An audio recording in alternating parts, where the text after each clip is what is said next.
Alrighty, welcome in everyone to just another edition of Just Another College Football Podcast. I'm your host, as always, Tommy Brzee. It is Tuesday, October 21st.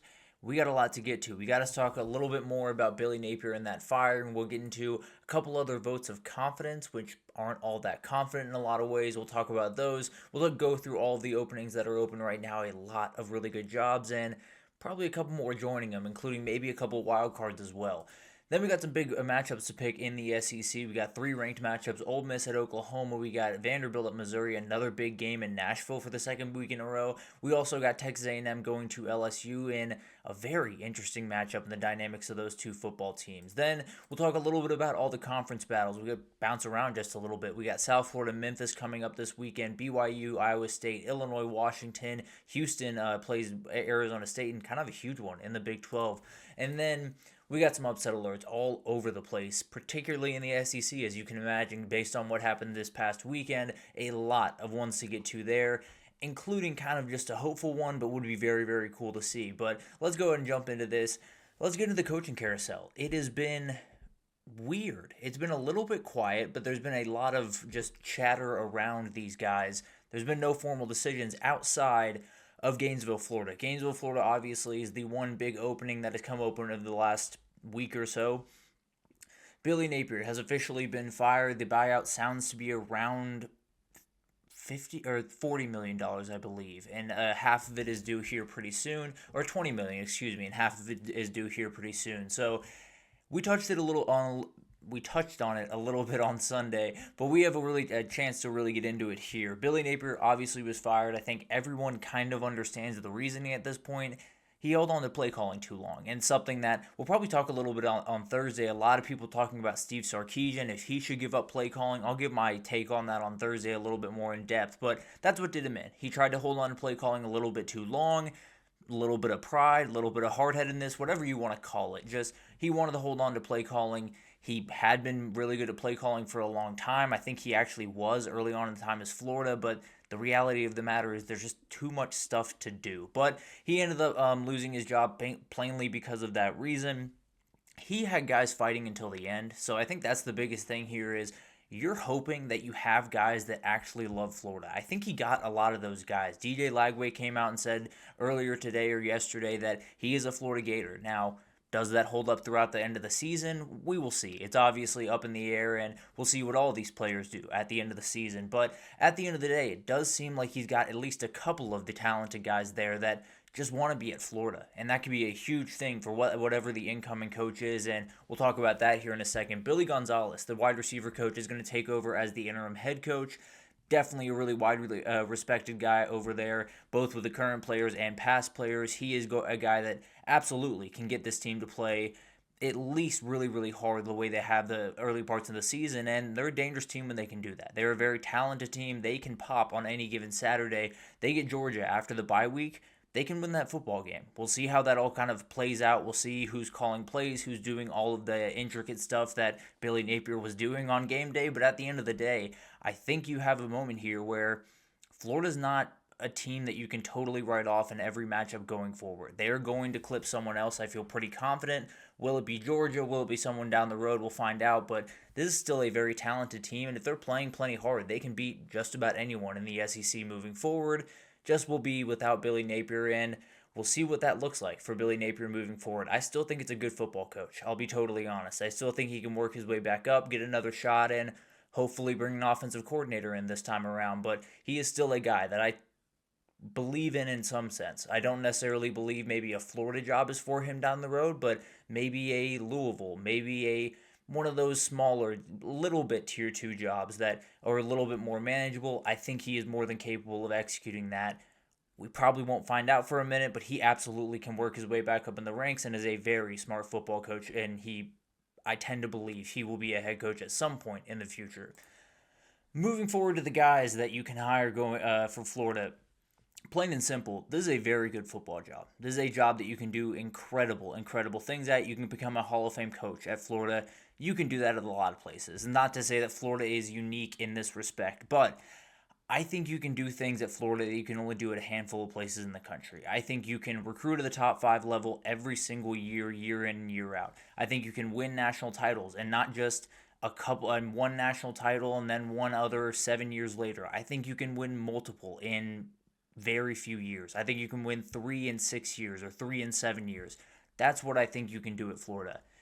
It is a difficult job. There's no doubt about that. You have two very good football programs, although Florida State is a little bit down right now. Historically, Florida State and Miami are right there with you. You have to compete with them for just about every recruit you go in on, regardless of if it's the top flight guys or the high 4 stars or even some 3-star guys that you're both in on. You're going to be battling those guys. It's also Florida, so you're going to hear from Texas. You're going to hear from USC, Georgia, Alabama. All of these teams are coming to your state to steal your guys. That's the reality of recruiting right now. Obviously, Florida can do a good job of holding more of those guys in state, but again, you have to fight the people in state as well. So it is a tough job. There's no doubt about that. Making it what it can be is not easy. And I think that's been proven time and again that it is not an easy job to get to its top level. If you can get it there, you can do remarkable things. You can do things that very few football coaches in the history of college football has been capable of doing. And here's the reality. I'm not going to reinvent the wheel here. Call Lane Kiffin. And if he doesn't pick up or he says no, call him again and just make sure. And if he says no that time, just call his agent and see if they can make something happen. Because Lane Kiffin at Florida, I believe, could become one of the best head coaches, maybe the best head coach in the entire country. I believe he could be a top 10 head coach in the history of college football. I know that sounds a little bit crazy. I do genuinely believe that. I think he can do incredible things. There are reasons to stay at Ole Miss, obviously. He's built an incredible thing there. He's doing incredible things there. And he has a lot of backing. So there's an ability to stay at Ole Miss, and it'd be a perfectly good decision for Lane Kiffin, and he can do remarkable things at Ole Miss. I don't think you can do the caliber of things at the consistency that you can do at Florida at Ole Miss. I just don't think you can recruit at the top 5 level every single year for a decade. I don't think you can win 3 national titles in 6 years. I think you can win maybe 1 every 7 years with a really good team that's really veteran and smart. I think you can do those things at Ole Miss sporadically. I think you can do them in Florida consistently, and I think that's what Lane Kiffin wants to do. Obviously, if he decides to stay in Oxford, it's a great position for him. He can do incredible things there.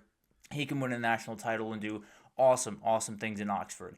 And there are other great options. I heard Marcus Freeman's name thrown around. I don't know what's going on with him and Notre Dame, but maybe there's more of an opening than I'm thinking right now. And if there is, he would be a slam dunk hire. There's no doubt about that. And Eli Drinkwitz, I saw a couple of Florida fans kind of poo-pooing this just a little bit. I don't know why. That's a very good football coach that has a lot of fire and would be able to handle that job very well. So the way that I see it, I think Lane Kiffin is the guy for the job. I tend to believe Lane Kiffin will take the job. If he doesn't, I think there's plenty of other people that you can go out and get and do a really good job with. I think Alex Golesh is another option here that maybe Florida fans wouldn't do or wouldn't want to do because of the group of 5 thing with Billy Napier. I'd be a little bit hesitant to think that way, but at the end of the day, I think it starts with Lane Kiffin, and I think you do everything in your power to get him to Gainesville. I think you would do incredible things there. There's still questions about Lane Kiffin. He obviously lost the game to Kentucky last year, has gotten pushed to the limit by worse teams in the past. I get all of that. I think he could do things at Florida that could make him genuinely a legend of college football. We will see how all of this plays out. I think there's plenty of time for Florida to figure this out, really go after guys, but I think they're going to be one of the quicker to, at the very least, figure out what it is, because I think they're, as of right this second, this could change here pretty soon, and we'll talk about that in a second, but at the end of the day, they are the one that sets off the domino. They are the first job that gets the hire, and then everyone else can make theirs because they know the head coaching candidates know that job is off the market. That's how this always works. It's a pecking order. Florida is currently at the top of it. I think they go after Lane Kiffin. I tend to believe they're going to get Lane Kiffin. If it's not him, I think Eli Drinkwitz, Marcus Freeman, Jeff Brom, I think would be a great hire and definitely a name to watch here. Jed Fish worked there a long time ago and absolutely is a guy that could do that job. I think it's up for debate. I think at the end of the day, it's going to be Lane Kiffin. If it's not, there's still some great options, but Florida had to move forward. We will see how all this plays out. There's still a lot to happen in. If Lane Kiffin leaves, Ole Miss is now open. We got to talk about that. But at the end of the day, we'll see how all of this unfolds. I think it's going to be Lane Kiffin. I'll leave it at that for right now. I do think Lane Kiffin's going to get the job. I think he's going to be the next head coach of Florida. We will see. I still think there's a lot of T's to cross and I's to dot, but we will see how that unfolds over the next couple of weeks, and we'll see what happens with that Florida job. It's a huge one and one you can do incredible things at. Some votes of confidence went out earlier this week, and I guess they were confident enough. Hugh Freeze actually just wants one, is something that I've heard a couple of times. It's the weirdest thing I've ever heard a coach say, if I'm honest, because I don't know about you guys. When they release those, it doesn't fill me with a lot of confidence. So I don't know why Hugh Freeze is asking for one. I guess you could give him one just to make him feel good. I don't think it's going to go his way at the end of the day, but very, very weird situation over there at Auburn. Let's say he's fired, and I tend to believe he's going to be fired. I think John Summerall is the hire. I think they go after him very aggressively. Maybe Will Stein from Oregon I think would be a great hire. Rhett Lashley is an interesting name to watch, but I think they'd start with John Summerall, and frankly, I think it'd be a home run hire if you could pull it off.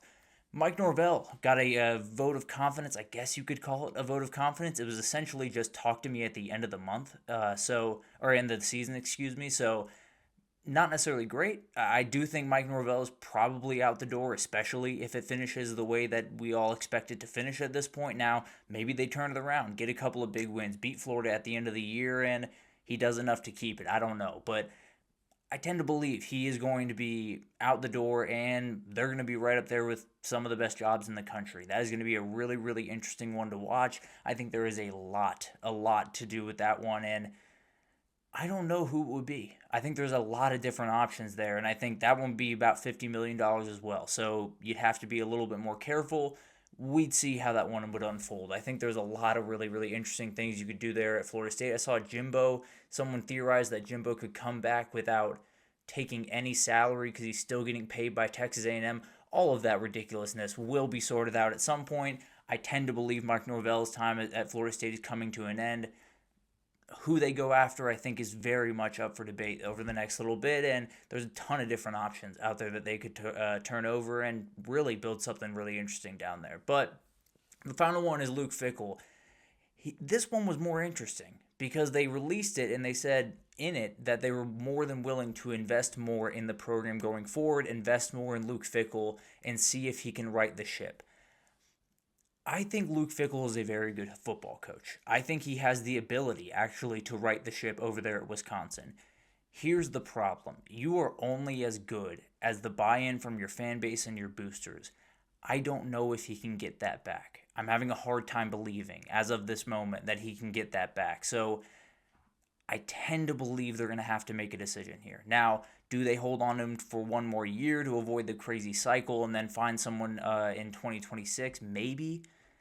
But I don't know. I would pull the trigger. Frankly, if you can find a way to get Matt Campbell up to why am I blanking? Up to Madison, up to Madison and give him the job, I think he can do an incredible job there. I think he can build a 10-win team that can compete for the Big Ten. I truly believe that. He is as good as it gets when it comes to taking guys that are plenty talented but maybe not as highly touted as some of the other guys and just make them a football team. Make them a winning football team that does all the small things right. I think he can do that job. I think he can do it very effectively.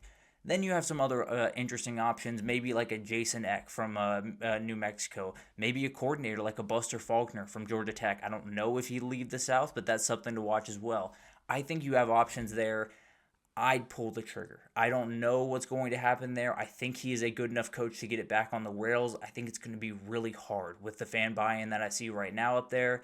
I can't imagine anyone's really lining up to make that happen right now. So we'll see how all those unfold. I tend to believe all three of those jobs will be open.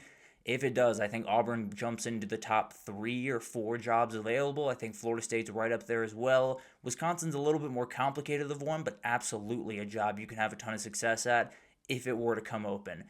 We will talk about all of them if they do. As of right now, it's just Florida and these 6 other schools. We got Florida open. I talked about it. I think it's a top 5 job if you leverage it the right way. I think if they get Lane Kiffin, they can leverage it the right way and win national titles. It's that simple for me. For Penn State, It's simple. I get a fiery head coach, get a guy that walks into a room and thinks that he can dominate everyone in that room, even when it's Ohio State, even when it's Michigan, even when it's Indiana or Oregon going forward. You have the ability to get a guy that I think would be incredible in Matt Campbell. I think would be really incredible in Eli Drinkwitz. I think those two guys can do the job, and I think they can take you where you want to go in the future. For UCLA, I think this is a better job than people think it is. I think it might be tough to get the big name, but maybe they can get Jed Fish to come back, was the interim a little bit ago. You can get Jason Eck from New Mexico, like we talked about, Will Stein, we talked about earlier. I think this job can be leveraged correctly and do some really incredible things with it. It's a heavier lift than some of these other jobs.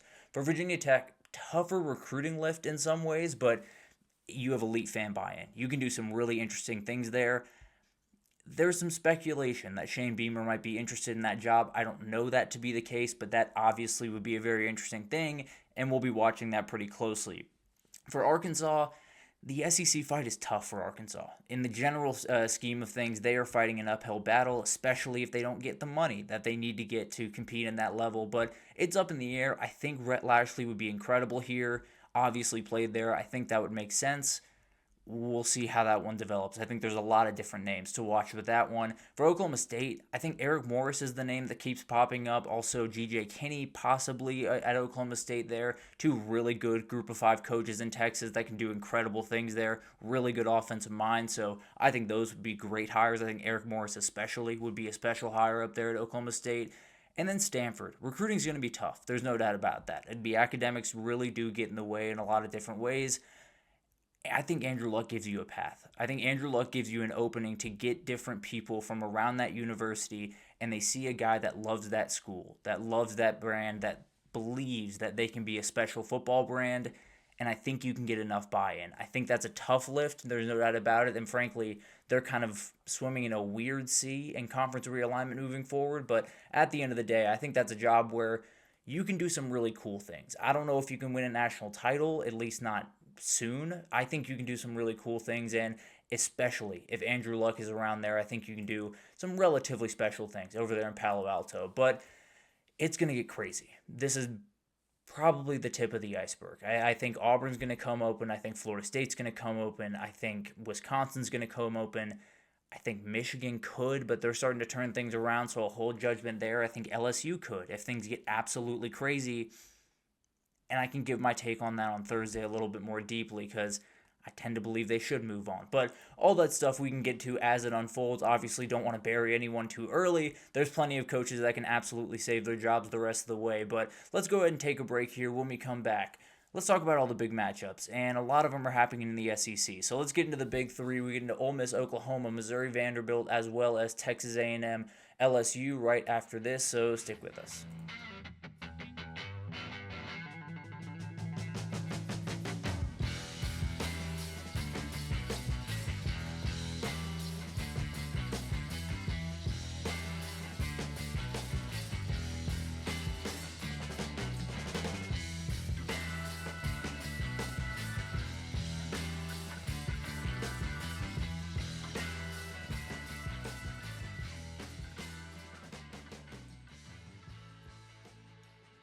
Alrighty, welcome back everyone. We just talked about the coaching carousel. Obviously, Billy Napier out of Florida.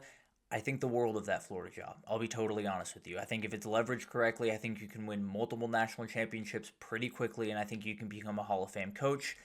Urban Meyer did it. So that's how I know. But at the end of the day, it is going to be really interesting. A lot more jobs that could be opening, a couple that could totally turn this entire sport on its head. I think there's a couple, particularly in Ann Arbor, Michigan, and Baton Rouge, Louisiana, that could get really interesting. I think the Michigan one's relatively safe right now, but we'll get into that as it unfolds. Right now, we got some games to talk about, and there's some huge ones in the SEC this upcoming weekend, as there are pretty much every week going forward. The SEC, as you can imagine, is going to have a lot of games that have a lot to do with what the CFP is going to be going forward.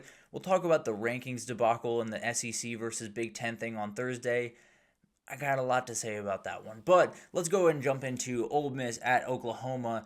This is a huge one. Ole Miss coming off the loss of their first loss of the season to Georgia in a very weird circumstance where their defense didn't get a stop. and they go to a Norman team that has a really good defense. They are not going to be able to run the way that they did on Georgia against Oklahoma. I can almost promise you that. They score 5 touchdowns on their first 5 drives. That's probably not going to happen on Saturday in Norman. The Ole Miss offense really rolled against Georgia. Now they move forward, and I think Oklahoma on the other side, Georgia moved the ball pretty efficiently. Can John Mateer find the opening that he needs to? Can they run the ball efficiently? They did a really good job of it last week against South Carolina. South Carolina struggled to stop the run, but so is Ole Miss in some respect. In some respects. But at the end of the day, I think you absolutely have the ability to build off this, and possibly John Mateer finds some openings. Possibly this Ole Miss defense just feels a little bit off their game coming in from last week, and you have an Ole Miss defense that just a little bit off. You have an Oklahoma offense that continues to get more healthy. John Mateer continues to get more comfortable. Could get really interesting with that Oklahoma offense against that Ole Miss defense. The other side of the ball is where the show is. Let's just be totally honest. Lane Kiffin against Brent Venables is as good as it gets. I believe it is the best offensive mind in football against the best defensive mind in college football. Plain and simple. I believe those guys are absolutely elite at what they do, and I think it's going to be an absolute chess match, and we will see who wins. It's going to be a battle back and forth between these two guys, and Lane Kiffin will find openings. I promise you that. Brent Venables will trick that guy a couple of times. I can promise you that. That's just the way it works. There's been a little bit of sparring of words. I don't know how much of that was meant to be throwing direct shots at Brent Venables, but Lane does a good job of towing that line just a little bit and makes for good fun leading up to these games. But the Oklahoma offense did look better last week. The South Carolina defense isn't the best test, but I don't know if Ole Miss is either. So that's the big time question here. How many stops can Oklahoma get against the Ole Miss offense that's just firing on all cylinders? How many times can the Oklahoma offense find a way to get points? Because the Oklahoma offense, in a lot of ways, has gotten in their own way. They haven't been able to run the football effectively. The offensive line hasn't held up enough. And then obviously the John Mateer injury plays into all of that. But I do think there's a part of this where you have a, let's call it a subpar offense, at least as of right this second, for Oklahoma against a subpar defense. You have a world-class offense against a world-class defense. Who wins the battle? I'll get to it in a second. I tend to believe there's a little bit of an edge one way or the other. But one way or another, it is a huge game for these two football teams. If Oklahoma loses this game, there's a ton of games going forward that you can still lose. And frankly, you will lose at least one of them. I can almost promise you that, and that will knock you out of the CFP. So you badly need this one. For Ole Miss, if you lose, it's a doable schedule. You can get through it without making mistakes, but then you just got one more chance. And it's happened last year. I don't think you want to get to the point where you only have one more chance, because I think you might fall on your face at some point. But at the end of the day, this is going to be a really fun matchup. I think when you look at the keys to the game, there's a lot to look at here. I think John Mateer's legs are going to be massive. I think Trinidad Chambliss has got to play on time against this Oklahoma defense, just an absolute nightmare. And whose run game can find a way to get going? Both run games are iffy at the very best. Kewan Lacey has been a good player for Ole Miss. You've gotten a little bit more from the young player, I'm blanking on his name right this second, and I apologize. Very talented freshman running back for Oklahoma that can make a lot of different plays for them. I think this is going to be a really fun game. I think they go back and forth.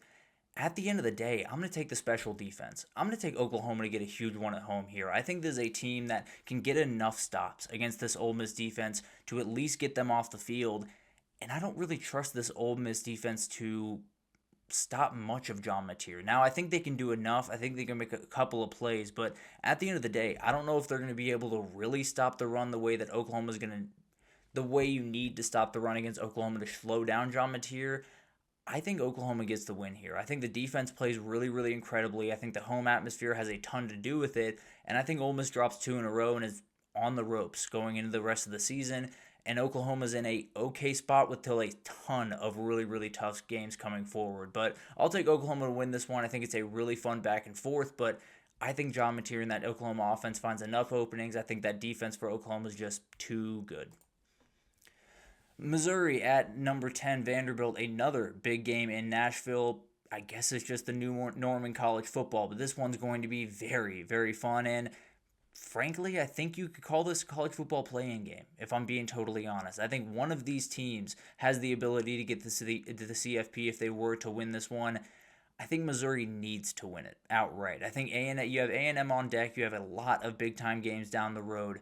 If you lose this one, I'm very, very worried about where you go going forward if you find a way to get to maybe even 9-3 after this one. But at the end of the day, I think they need this one very badly. I think for Vanderbilt, if they find a way to win this one, they are firmly in the mix. They still have Texas, they still have Tennessee coming up, but they're a team that absolutely can get this win, and then maybe you just clip a Texas, maybe you just clip a Tennessee, and then that's enough to get you into the CFP. But I got to be honest, I'd love to see a Tennessee versus Vanderbilt game for a spot in the CFP at the end of the year. Wishful thinking at this very moment. But one of the big-time advantages I tend to believe Missouri is going to have. Now, the Vanderbilt offensive line has been downright incredible.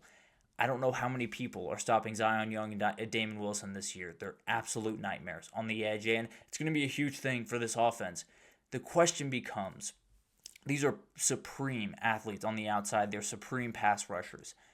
Do they overcommit? Do they go too far upfield? Because we've seen what happens when these edge rushers get a little bit too far upfield, a lane opens, and Diego Pavia runs for 22 yards and a touchdown. There is the ability for that to happen. So can Missouri, can they not be overly aggressive?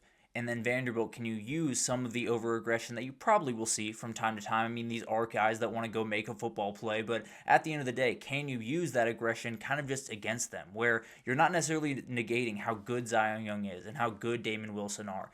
You're just pushing them upfield, so they're a little bit more out of the play, and Diego Pavia can run and make a play away from them. That's probably as good as you're going to do, if I'm being totally honest. The edge rushers on the other side absolutely can slow this thing down. If they play level rushing, if they make sure they set edges, if they do all of the little stuff that you don't necessarily see on highlight reels but stops this Vanderbilt offense, I think they have the ability to shut that down. I think Vanderbilt could use it against them in some respects. But for Vanderbilt, they're really suffocating on defense. Now, they're not necessarily flashy. They're not necessarily going to make huge plays and turn over the ball a ton, make a ton of sacks. But they find a way to just slow down everything. They slow down a run game. They make sure everything is pinned in. You don't make those big plays over the top. And you just look up at the end of the third quarter and you only have 17 or 14 points on the board. So I think it's a team that absolutely can do some of that. If they can slow down the Missouri run game, I think they can win the football game. I think everyone's figured out that the reality is if Ahmad Hardy and Jamal Roberts are not killing you on the ground, Beau Pribla's probably not going to win the game with his arms. I think he can make a couple of plays. He's also going to make a number of mistakes. If you put the ball in his hands constantly and make him win the game with his arm, I just think it's going to be a heavy lift for him. So for Missouri, as they get into this, if they win this game, they still have Oklahoma, they still have A&M coming up. They could split those and still be firmly in the CFP. So this is a huge game for Missouri. If they don't win this one, I don't think you're winning those two games against A&M and Oklahoma back-to-back. Then you have, for Vanderbilt, they get Texas and Tennessee. Again, you just got to split them if you find a way to win this one. I frankly believe the loser of this one is out of the CFP. The winner of this one, at the very least, is still in the race, still has a couple of hurdles forward. The keys to the game, as far as I see it, which quarterback handles the pressure better, because the pressure just continues to mount for these two football teams. I know Missouri feels it very aggressively after the last couple of weeks. They know they have to win this one. They understand what's coming forward, and they understand that the SEC is not going to be a clean picture at the end of this thing. This win could be the difference between you getting to the CFP and getting left out. So this is going to be a huge one. Which one? Can Diego Pavia make a couple of throws and runs the way he has become one to do, but has to face Zion Young and Damon Wilson on the other side this time? And then Beau Pribla, can he make enough plays with his arm? He is a relative question mark in that category right now, but if he can make enough plays, this is going to be a dangerous team in this one and going forward. Then you have the Missouri edge rushers and linebackers. We talked about it. With this Vandy defense, you got to be right. You cannot have your eyes in the wrong place. You cannot overcommit to a hole. You cannot do the things that are really hard not to do in some respects against his offense. You got to play sound, and you have to play somehow attacking along with that. It is very, very difficult to stop this Vanderbilt defense. The Missouri edges and the Missouri linebackers are going to carry a lot of that burden on Saturday. And then Diego Pavia, it's a real thing. He is a factor in every football game. There is something about this kid that when a play needs to be made, he is going to make it. I don't know what it is. It is hard to describe what it is. It is a gamer. It is a ball player. It is whatever name you want to call it. He's really good at this. He finds a way to get things done. I think he is a guy that can do this in this level. Now, he has been prone to make a couple of mistakes. If you can put enough pressure on him, if you can hit him enough times, if you can just make him a little bit uncomfortable, maybe you get a fumble. Maybe you get one big mistake and that changes this game. At the end of the day, I think this one's going to be downright special. It's two teams with really the ultimate breakthrough spot right here. They have the chance to win this big time game, be set up for success. Probably, I don't want to say punch their ticket to the CFP, but be in a great position to make the CFP moving forward. I'm not betting against Diego Pavia. I did it last week. It was really, really goofy. I'm gonna go Vanderbilt to win this one, 24-20. I can't trust Beau Fribler right now. I think he's a good player. I need to see him win a game with his arm because the reality is Ahmad Hardy and Jamal Roberts, they're incredible, incredible running backs. They're not going to outright win you games in the SEC, at least not week over week. So you need a little bit more from that quarterback. Until I see it, I can't feel confident that's going to come. So I'm going to pick Vanderbilt to win that one. I'm going to pick Diego Pavia. And then you got the nightcap. And as you can imagine, it's in Baton Rouge, Louisiana. It is going to be number 3 Texas A&M, as crazy as that sounds to some people. Number 3 Texas A&M at number 20 LSU. This one's going to be fun. Texas A&M sitting at 7-0 this season. And to me, I think they're one of those teams that could pretty much punch their ticket to the CFP. Now, they still have Missouri, South Carolina, and Texas on deck, so they still have enough games to hypothetically trip up. Let's be honest, they're not losing those 3 games. They would be able to lose 2 out of the 3 and still be in the CFP. I think they can punch their ticket on Saturday night. I think they know that. So that's a little bit of pressure added to this. And last year, they were 7-1, and they found a way to go 8-4 by the end of the year. I don't think a collapse is coming, but this is where it would start, hypothetically. For LSU, they're in a bad spot. A lot of people talking about firing the coach, a lot of questions about the offensive line, a lot of questions about the program as a whole. You got to find a way to ignite this group, and it's going to be really hard. It's a very talented group of kids, and I think you have to find a way to work around that O-line. Maybe just watch Texas against Oklahoma. That's the best I have for you right now because I don't know how you effectively navigate around the O-line, but you got to find a way to do it. It's not going to be a good group, but Garrett Nussmeier is making plays when he is given time to make them. You got to find a way to do it. This Texas A&M pass rush is disgusting, and we'll talk about it here in a second. They are going to get after Garrett Nussmeier. If he does not have more time to throw the football, you're going to lose this game, and it's going to look really ugly while you're doing it. So I don't know. I don't know how you get through this one. I don't know how you hold off the A&M pass rush. I'll get to the keys to the game, but I'm tipping my pick just a little bit here. For the A&M offense, they're a nightmare to deal with. LSU's been really, really good this year. They struggled just a little bit with that running quarterback in Diego Pavia, and they struggled just a little bit when you couldn't play all the way on your front foot, when you couldn't always play in attack mode, when you couldn't always move downhill. It got a little bit sketchy, and I think it could in this football game as well. But A&M's finding a way to win pretty much every single week. If they find a way to do it in this one, I think they're in great shape. If they lose, the Missouri game becomes a must-win in a hurry. If LSU wins it, that Alabama game becomes a whole lot more interesting after the bye. But we'll get into that if that does happen. For the keys to the game, it's Cassius Howell. That's the key to the game. At the end of the day, you have Tyree Adams out for LSU at the offensive tackle position. Cassius Howell's terrifying. He's got 8 sacks on the year. He's the fastest player off the edge in maybe the entire country. I think Colin Simmons is up there. I think Dylan Stewart. He's a freak. That's all you really need to know. I tend to believe that Garrett Nussmeier is going to be looking up at that guy quite a bit on Saturday night. We'll see if they can hold that guy off, but he's a nightmare. There's pressure for A&M coming into this one. They were 7-1 after 8 weeks. Last year they finished 8-4. You got to find a way. You got to find a way to win this one. I think this could be the one that just makes all these guys fully believe it's not going to happen. Fully believe there's never going to be a drop-off, and they're going to be able to run the road the rest of the way. They're going to be able to win out, is basically what I'm trying to say.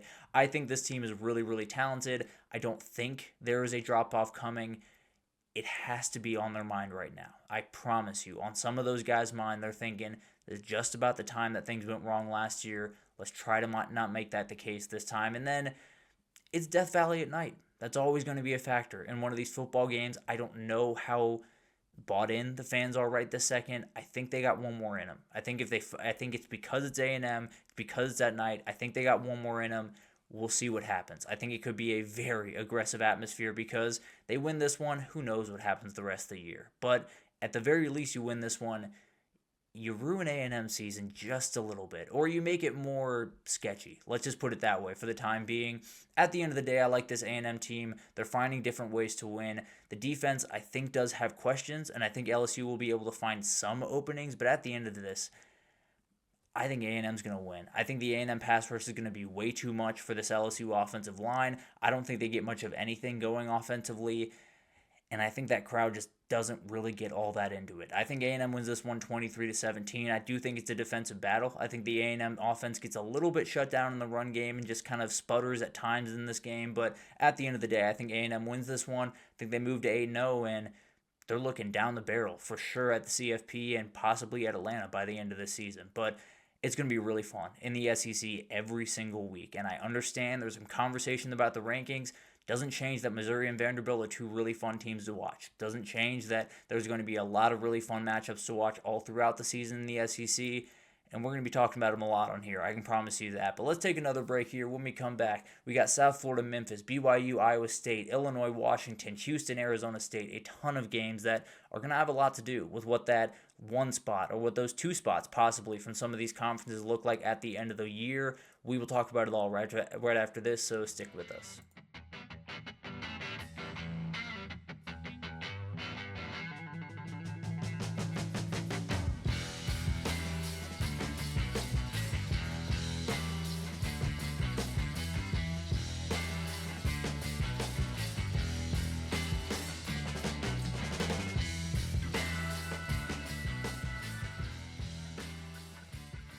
Alrighty, welcome back everyone. We just talked about some huge games over there in the SEC. We have Ole Miss, Oklahoma, a massive one. I'm going to take Oklahoma to get the win there. Missouri, Vanderbilt, a huge one that I just can't not take Diego Pavia at this very moment. And then I think A&M gets a big-time win over LSU, but let's get into some other battles. We got some big-time conference battles that will have a lot to do with who's possibly joining some of those SEC teams in the CFP. Let's go ahead and start with a huge one in the American. South Florida at Memphis got a little bit of wind taken out of its sails with Memphis losing to UAB last week, but at the end of the day, still a huge game over there in the American. Could very well be one of the deciding factors. I don't want to say the deciding factor, but absolutely could be huge in the American race and huge in who the CFP representative from the Group of Five is. But these two teams are really, really fun. The question here is Brendan Lewis going to be able to go? I question if he's going to be able to. He went out of the game against UAB pretty early on. He's day-to-day right now. If he doesn't go, it sounds like it's going to be A.J. Hill, Arrington Maiden, possibly.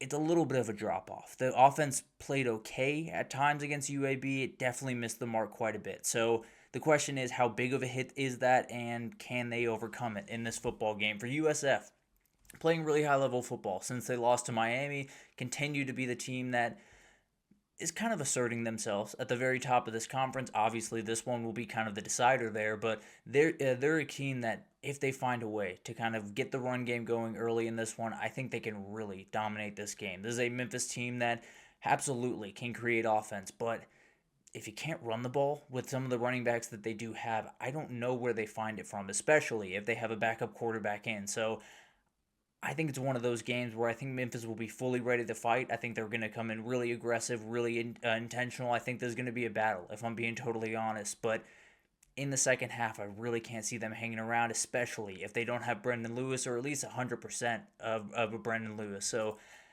I'm going to go with South Florida to win this one 38-24. I think it's a very good football team, and I think they have the ability to kind of plant their flag just a little bit on the road on Saturday, and I think they do it in pretty emphatic fashion. I know this is pretty aggressive. I think they're going to be able to get it done, whether it's Brendan Lewis or someone else on the football field, really. BYU goes on the road to Iowa State, number 11 BYU at this point. An incredible win last week over Utah. For Iowa State, minus 2.5 in this game, which might be a little bit of a surprise to some people, but Ames, Iowa is a very, very interesting thing. But this is a very interesting one because Iowa State's been relatively good against the run. They've struggled at times. They definitely got gashed in certain games, but overall have been a relatively good group. Can they slow that down? Can they force Bear Mockmeyer to make plays with his arm? I mean, Utah couldn't. Now, I believe Iowa State's is a stronger run defense than Utah's, but I don't know by how much. So I do think there's an opening here for BYU to make a couple of plays on the ground. LJ Martin, Bear Bachmeyer, all of the guys that they have that can do that. I think they have an opening here. For right now, Iowa State's really beaten up. They have a couple of guys out. I believe they have a kicker out right now. There's a lot going wrong for the Iowa State Cyclones as of this very moment. Now, this could be a huge win, and it could be one that gets them back into the mix in the Big 12. I think it's going to be relatively hard to make all of that happen, but they have the ability to. And the Big 12, as we all know, can get very crazy in a hurry. So I think there's going to be moments where this goes back and forth. I think Utah is going to be able to get it kind of going on the ground. I think BYU also gave up some on the ground. So maybe Carson Hansen can be a huge thing in this game for Iowa State, limit this game just a little bit, kind of just shorten the possessions and make it just a little bit tougher on BYU to pull this one off. I think they're going to have a lot of trouble. I think BYU is such an intentional group. I think they do all of the little things correctly. I think they're going to come into this one ready. It's a very, very sketchy matchup, no doubt about it, but I'm going to pick BYU to win this one 24-20. I don't think it's pretty. I think it's one of those they have to gut out, but I'm not going to bet against this team to gut a game out. They're a very, very tough group, and I think they do enough on the ground, and I think they're able to, at the very least, get out of Ames with a win. Illinois goes on the road to Washington this upcoming weekend, and this is a huge one. In a lot of respects, this is a massive game when you talk about the fourth CFP team possibly from the Big Ten. There's a world where they only get 3, and that's something I might talk about a little bit on Thursday as well, frankly. But Illinois has 2 losses to Ohio State and Indiana. A lot of people talking about where they're ranked right about now, and we'll talk about that in a little bit. But at the end of the day, they have a real path to 10-2. That schedule opens up very nicely after this game. They get this win on the road, they could very well be that 4th team in there from the Big Ten. For Washington, a tougher slate the rest of the way. But let's say they get this win. It's really just Oregon at the end of the year. Who says? Who says they can't win? I know it's been a rough team that hasn't quite scaled their performance the way that we all want them to. I think they have the ability to win that game. So you get this win, everything is on the table for the Washington Huskies moving forward. Going to be relatively tough to win out the rest of the way for either of these teams, but I tend to believe whoever wins this one is firmly in the mix to be that 4th team from the Big Ten. But for Illinois, likely the team that people are most confused by, just how good they are, I guess is the big question. They've done some really incredible things and have been one of the more productive offenses in a lot of different ways. They rolled, or they got a nice win over USC where they probably should have won by a little bit more, and then Duke, where you could argue they probably should have won by a little bit less. But at the end of the day, they got rolled by Ohio State and Indiana. Where do they stand? How good are they? Where do they fit into the Big Ten? I think we'll find out on Saturday. I think we'll find out just where they fit in, at the very least within the Tier 2 group. I think there's that top 3, and then there's all the teams kind of fighting for that 4th spot. I think Illinois could get to the very top of that if they find a way to win this one. Damon Williams has really struggled against Ohio State. The Illinois defense is going to give him some more openings. Can Luke Altmaier take over this one and kind of get back to the football he was playing before some of these tough games really kicked in? He was playing elite football in a lot of different ways. It's going to be really interesting to see which one of these quarterbacks can step up, which run game can help them out, because both these defenses are better against the run than they are against the pass. Jonah Coleman, Caden Fagan, which one can take over this one? I'm going to lean towards Jonah Coleman and Damon Williams, especially when they're at home. I think this is a very good football team that's missed the mark a couple of times this year, but I think they have the ability to get this win. I think Washington wins this one, and I think we could be looking at a world where Washington's playing Oregon with a chance to punch their ticket to the CFP. It would be a weird time, but I do think that's a reality. I think whichever team wins this one could be walking into the last game of the season with a very good chance to get into the CFP, but a huge one, I'll take Washington for right now. Houston at number 24, Arizona State. ASU coming off a huge one over Texas Tech, obviously a team that badly needed it and was able to get it done. Houston just kind of quietly playing really good football. They're 6-1 right now, 3-1 in the conference, and they're a team that can do some really incredible things, especially if they're able to win this game. The schedule's not easy. The schedule does open up just enough for this team to do some really incredible things. So it's going to be really awesome to see how this one unfolds.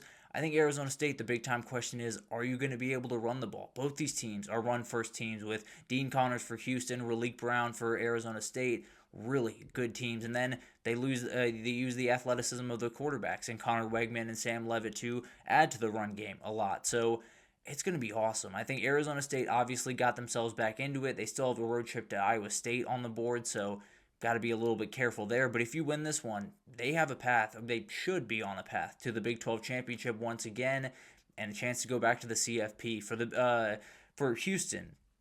The big time question I have here is, can they hold up against Sam Leavitt? Because they kind of got diced up at times against Noah Fafita. Can they find a way to hold back this Arizona State offense that tends to find their chunks about 60 yards at a time? So got to be very careful when you talk about Sam Leavitt and that football team. He can do some really dangerous things in a hurry. So I think this Houston team is very dangerous. I think they can do some really incredible things moving forward, knock off some big-time teams in the Big 12 and kind of ruin some seasons, adds a little bit of chaos at the end of the year. But I tend to believe ASU is in a position where backs up against the wall and they're ready to go. I think it happened last week. I think that defense is playing elite football right now. I'll take Arizona State to win this one 27-17. I think they're a very good football team that is just kind of finding who they are right now. It's a little bit late in the season, but I think they're finding a groove. I think Tim Leavitt is playing his football finally, and I think that defense is flying around at a level that I hadn't seen throughout this year thus far. So going to be really fun to watch those one unfold. They're going to have a lot to do with what those, let's say, 9 to 12 spots in the Big 12 or in the CFP are going to end up looking like. You could have an Arizona State or a Houston there. You could have a Washington or an Illinois. You could have a BYU. Maybe an Iowa State gets all the way back into it. And then obviously that South Florida-Memphis matchup could be huge for that group of 5 spot. So a lot of playoff implications. Maybe not the massive marquee matchups we've gotten used to over the last couple of weeks, but some huge ones nonetheless, and we're going to talk about them all as they unfold. I got some more upset alerts coming up right after this. We got some upset alerts. Indiana, maybe they're in trouble. Georgia Tech, maybe in a little bit of trouble. I know for a fact Texas is in trouble, so we'll talk about it all right after this, so stick with us.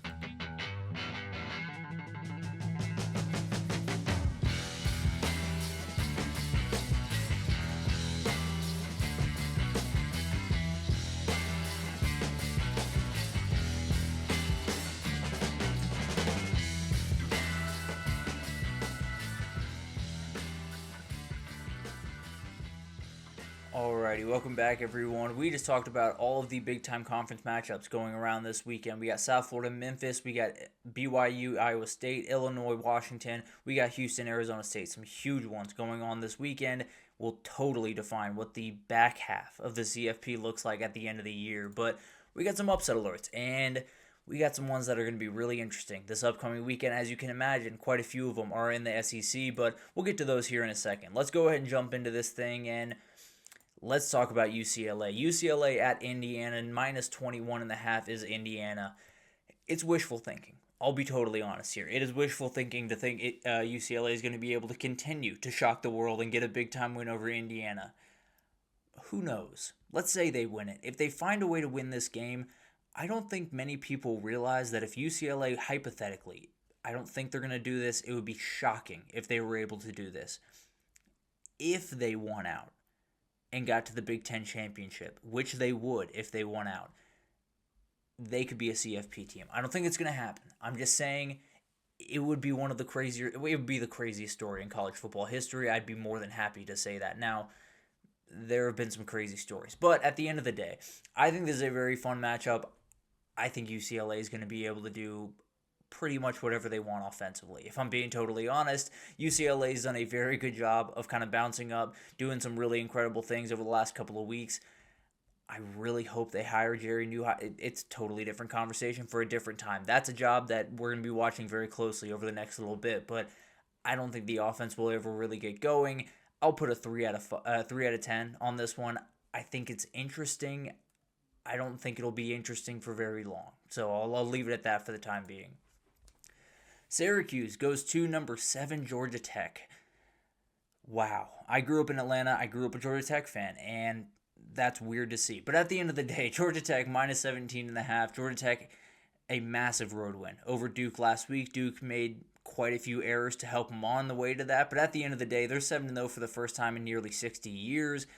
And it's Fran Brown and Syracuse coming to town. Georgia Tech dropped this game a year ago. Kyle McCord had maybe the best football game he's ever had, if I'm being totally honest, a year ago against Tech. But Syracuse, after they beat Clemson, totally lost their offensive juice. Had 3 points against Duke, 18 points against SMU, 13 points against Pitt. I think Georgia Tech is roughly on the same level as a Pitt defense, if I'm being totally honest, because they can take the ball away. And Ricky Collins has been giving the ball away since he took over for Steve Angeli. I don't know how I can feel confident about the Syracuse team. Now, the Syracuse defense has been relatively good against the run, especially. So maybe they can make things a little bit sketchy in this one early. At the end of the day, I'm going to put a 4 out of 10. I really don't think Georgia Tech's in too much trouble here. Fran Brown's an interesting guy and can make some interesting things happen in a hurry. So it's always on the table. Syracuse can make something special happen in Atlanta. I'll pick Georgia Tech to win. Maybe that number Syracuse can cover, but I think Georgia Tech wins this game. Number 16, Virginia is favored by 10.5 over North Carolina. Virginia survived last week. There was a lot of people, there's a lot of ways to argue that they did not deserve to win that game. I think they'd make a lot of those arguments for you. But at the end of the day, they find a way to win this one, and you got a target on your back. And I think if I told you that this game was possibly going to feature a CFP team, you would not have guessed it was Virginia. Now, I probably would have never guessed it would be North Carolina either, but at the end of the day, this is an interesting one. North Carolina is a little bit desperate right now for obvious reasons that I don't think we need to get into on this show, but they got to find a win. At some point, they have to find a win, get some type of good PR around that program. Can this be the moment? You got a top 20 team coming to town. You have a moment here where maybe you can get something going. They probably should have won the game last week, but things happen near the goal line that, for whatever reason, it just gets chaotic inside the 1-yard line. But at the end of the day, I don't see North Carolina doing much of anything. I'll be totally honest with you. I like North Carolina as an entity. I don't love this group at North Carolina, if I'm being totally honest. But at the end of the day, Virginia really struggled the last couple of weeks. Everyone looks great against the North Carolina defense. They did play better against JKS. There's no doubt about that. I think Garrett Morris, oh my goodness, has the ability to make a couple of big-time plays in this game.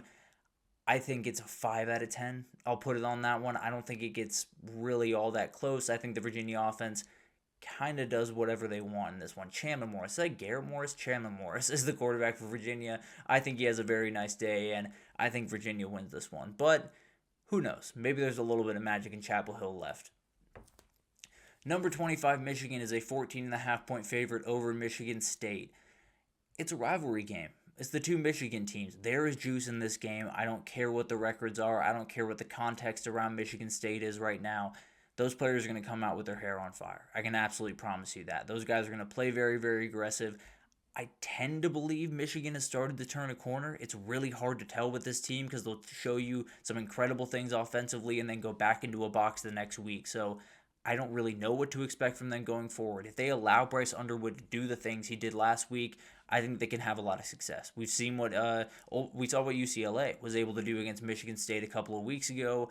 I think this is one of those games where Aiden Childs is going to make some plays. Michigan State's going to play really hard. Nick Marsh is going to be a really tough guard on the outside for Michigan, so he will make some plays, but I tend to believe Michigan State just doesn't have enough to get this one done. I think it's going to be close. I think it's going to be closer than that 14. Maybe that's even one of my best bets later in the week, but rivalry games on the road are always going to be tough. I'll put a 6 out of 10. I do think it gets a little bit interesting, maybe going into half, but I think Michigan has enough offensively to get this one done. Maybe not over that 14.5, but at least get the win on the road. Alabama on the road against South Carolina. They're favored by 11.5 in this one. They just ran a gauntlet. They just played Georgia, Vanderbilt, Missouri, Tennessee over the past 4 weeks. They beat them all. Now you got to go on the road to South Carolina. Now, the South Carolina you're getting is probably not the one that you expected to get. So maybe it's a little bit easier than I'm giving it respect for. But at the end of the day, there's no logic basis of this. And that's the thing you want to hear from your guy you're listening to college football about. There's not really a good logic basis here. Lenora Sellers, there's got to be a game this year where it just clicks. There's got to be a game this year where he just totally takes over. I don't know how. I don't know why. He's just too good of an athlete for him not to take over one of these games. It probably won't be against Alabama, but it possibly could happen. I do think he has that in his bag. I think he has the ability to do this. If Alabama wins this one, they're going to be able to get a bye, and frankly, the back end of their schedule is very doable. I believe they still have Oklahoma on the schedule, but overall, they have the ability to pretty much roll their way to probably Atlanta, maybe the CFP, and be on their way. It'll be really interesting to watch what happens in this game. It was a very hard month for Alabama, and they do struggle on the road a little bit. So I'll put a 7 out of 10. I think Lenora Sellers' athletic ability, I think Alabama playing on the road after the month that they just had, I think all of it adds up to at least an interesting game. I think Ty Simpson is too good down the stretch for South Carolina to win, but I think Alabama at least has a scare in for them this weekend. Number 17, Tennessee is a 9.5-point favorite at Kentucky. You just got to avoid what Texas did, and I like to think you're capable of avoiding that. If I'm being totally honest, I think higher of your offense in a lot of ways than they do of the Texas offense right now. The question is, can your defense hold up? That's a weird thing to be asking because Tennessee's defense has been incredible the last couple of years, but Cutter Boley's kind of finding a groove. He's not an elite player by any means, but he's a guy that can sling the rock around. He's playing really confident, can move, can make some plays with his legs. He's a dangerous player. I don't know if he's going to be, downright incredible and throw for 400 yards ever, but he absolutely is a guy that can make you hurt in a number of different ways. We saw that against Texas. He was able to move the ball up and down the field pretty well. Obviously couldn't punch it in the end zone, which is huge, but at the end of the day, he's a guy that can make a lot of big-time throws, and against a defense that's really struggled, it's not crazy to think he could have a big-time day on Saturday. But it's going to be a really interesting one to watch. If Tennessee finds a way to win, it's going to be huge. And I think the reality of this matter is winning in Kentucky, just get the win. Score one more point than they do and run out of the building. Because the reality of the matter is this Kentucky team is so good at shrinking games, limiting possessions, not allowing offenses to get into a rhythm. It's going to be tough. I think they have the run game. I think they have the offensive line to handle it. I'm going to put an 8 out of 10 on it just because of the craziness that is Kroger Field. But overall, I do think Tennessee has the run game to handle it the way Texas definitely didn't in that football game last week. Speaking of Texas, they go on the road once more, the fourth non-home game. They played, obviously, Red River in the middle of that, but have played away from home quite a bit, has Texas the last little bit. They're favored by 6.5 at Mississippi State this upcoming weekend. This is the one. Everyone's circling this one, and they very well should. This Texas team is not very good right now. The defense, I think, is one of the best in the country. The special teams has played a ton better than it did last year or even earlier this year. The offense can't do anything. And I think the reality of the Mississippi State football team is it's not an elite offense. It's a sporadic, a little bit of an inconsistent offense. It's also one that can hit a 40-yard play in a minute, and they can hit 2 big-time touchdowns, and you're down by 14, and I don't think Texas can play behind by 14. I would definitely take Mississippi State in the points. I might take Mississippi State to win this game outright. I think it's one of those things where if Texas can't move the football even a little bit, and Mississippi State's able to get on the ball a lot and have a lot of offensive possessions, at some point they're going to make a big play. At some point, Brennan Thompson or Anthony Evans is going to get behind this defense, and they're going to make a big play for a touchdown.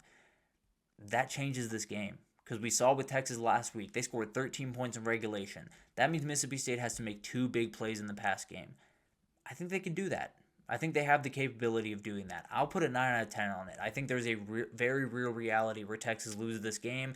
I think if they win it, I don't think it looks good the way it did in Kentucky. So at the end of the day, I think this one's going to be sketchy at best. I think Texas is going to have a very tough time on the road in Starkville. I think they have the capability of getting it done, and I might change my mind by Thursday. But at the end of the day, this is an uphill battle, and I think Mississippi State has a huge chance to get a win here and get one step closer to being bowl eligible with still Arkansas on the schedule. So going to be really fun to watch all of these unfold, as we can probably imagine. One of the ones I didn't talk about is going to be an upset because that's the way it's been happening the last little bit. So we'll see how this weekend unfolds. It's going to be a very, very weird one. I can absolutely promise you that. And we'll probably have more coaching stuff to talk about on the other side of it. But on Thursday, we'll get into kind of miscellaneous is the best way that I want to put it. I want to get into a couple of different rants that I got about the way people are having conversations in the sport is probably the best way that I can put that. I want to talk about a lot of the different, some coaching things definitely that will come up. We'll do my best bets coming up here pretty soon. Maybe some midseason changes, or midseason awards, I should say, not changes. I'm not changing my picks at the end of the day. I'm going to sit on that one. It was not pretty. Maybe I'll revisit my playoff picks and make some tweaks, but I'll definitely show you my old ones because, oof, they were rough. But at the end of the day, it's been an awesome show. Thank you guys so much for tuning in. Please do like, subscribe, comment, do all of that great stuff. It means the absolute world to me. a lot of stuff is going to be happening. A lot of stuff might happen before we talk on Thursday. So we'll be back on Thursday to tie up some loose ends for week 9, talk about best bets, get into some rants, hopefully not yelling at all, but at the end of the day, we'll get into a lot of stuff on Thursday. Please, thank you so much for tuning in. Please do like, subscribe, comment, all that great stuff. But thank you so much for tuning in, and I will see you guys on Sunday.